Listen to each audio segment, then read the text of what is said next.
Hi kiddos, it's Miss Smith and I'm so excited that you're here to join me for a science experiment today. You might be hearing a lot of people say that it's really important to wash our hands right now.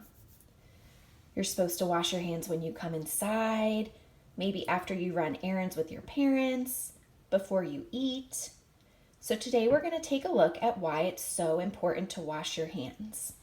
So I see two bowls here. We're going to look at this first bowl that's closer to you. And I'm going to use some pepper, and that's going to represent the germs that are in the world that get on our hands. So we're going to sprinkle the germs around. See how they're all kind of floating at the top? What if I put my finger in that hasn't been washed with soap yet? See how the germs just kind of follow the finger around? And they're just sitting there, ready to get on your finger?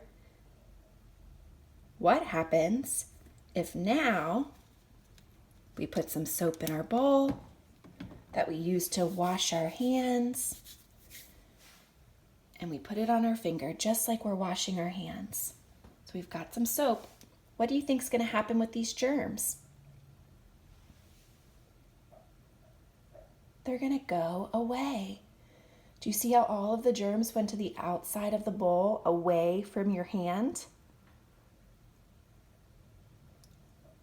That's why it's so important to wash your hands. It helps the germs go away. Do you think you can wash your own hands and try this experiment on your own? Look at the video below and then try the experiment from the directions. Have fun!